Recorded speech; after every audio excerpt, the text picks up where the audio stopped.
চাঁচল ও হরিশ্চন্দ্রপুর, মুম্বাই, রাজস্থান ও তামিলনাড়ুর আইডি ব্যবহার করে অবৈধভাবে আধার কার্ড তৈরির অভিযোগে দুজনকে গ্রেপ্তার করেছে চাঁচল থানার পুলিশ। ধৃতরা হলো চাঁচলের সুতি গ্রামের মুস্তাফা আব্দুল ওয়াহেদ, বয়স 35, ও হরিশ্চন্দ্রপুরের উত্তর রামপুরের মোহাম্মদ আজম, বয়স 41।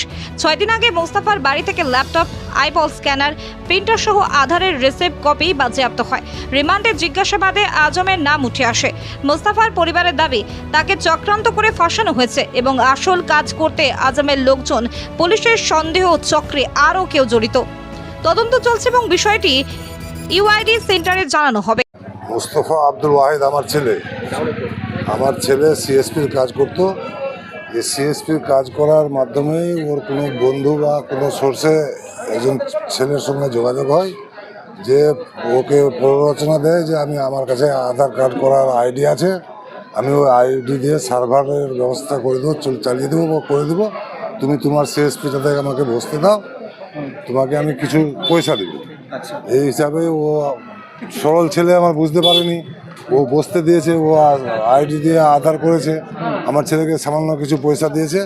তারপরে পরবর্তীতে চক্রান্ত করে আমার ছেলেকে ষড়যন্ত্র করে ফাঁসিয়ে দেওয়া হয়েছে এবং শেষ পর্যন্ত আমার ছেলে পুলিশের হাতে ধরা পড়েছে।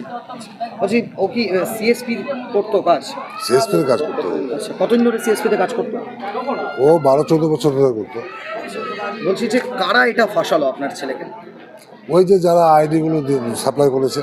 আচ্ছা, যে আরেকজন আমি ওই ছেলেগুলোর অত নাম জানি না, ওর মধ্যে নাকি একজন না দুজন গ্রেফতার হয়েছে আবার। আপনার ছেলের কাছে কি এরা নিয়মিত আসতো? এরা কাজ করতে আসতো। কি কাজ করতে আসতো? এই আধারের কাজ করতেই আসতো। প্রথমে সপ্তাহে 1 দিন করে আসতো, তারপরে সপ্তাহে 2 দিন করে আসতো, তারপরে ফের এরা কন্টিনিউ আসতে লাগলো। এবং ওরা নিজে ফের যেটা আমি জানি, ওরা নিজেরাও ফের আসতো না, ওরা অন্য ছেলে, একটা ছেলেকে পাঠাতো কর্মচারী হিসাবে। মেয়েটাকে নাকি 500 টাকা দিন দিত, ছেলেটাকে নাকি 300 টাকা দিন দিত, ওরাই করে যেত। এটা কি আপনি কখনো ধরতে পারেননি বা বুঝতে পারেননি যে এখানে জাল কিছু? না, এখানে জাল কিছু হয় আমি বুঝতে পারিনি। আমি সাধারণ মাইন্ডে এটাই ভেবেছি যে আইডি ছাড়া তো সার্ভার খুলবে না। অতএব সার্ভার যেখানে খুলছে, কাজ হচ্ছে, তাহলে আইডিটা সঠিক আছে বলেই সার্ভার খুলছে বলে আমি ছেলেকে কোনোদিন নিষেধ করিনি। আর আমার ছেলেকে জিজ্ঞেস করলে আমার ছেলে ওটাই বলেছে যে না, আইডি আছে, আইডি না থাকলে তো সার্ভার খুলবে না। আধার কার্ডগুলো কাদের হতো? এই রাজ্যের হতো না অন্য রাজ্যে? না, এই রাজ্যেরই পাশাপাশি লোকেদেরই হতো, আমার গ্রামের পাশাপাশি গ্রামগুলোর লোকেদেরই হতো। এই বাচ্চাদের হতো না, যারা সবারই হতো? আধার তো এমনি সাধারণত বড়দের তো, অ্যাডাল্টদের তো সবারই প্রায় করাই আছে, বাচ্চাদেরই নতুন যাদের হয়নি ওগুলোই হতো। কত টাকা করে নিত? আমি যেটা জানি 350 টাকা করে নিত, তার মধ্যে 300 টাকা ওরা নিয়ে চলে যেত। আমার ছেলেকে 40-50 টাকা দিত, এটা আমি জানি, ভাড়া হিসাবে বা ওর খরচা হিসাবে। আমার ছেলেকে তো পুরো ষড়যন্ত্র করে ফাঁসানো হয়েছে, এটা অবশ্যই আমি এটাই মনে করি।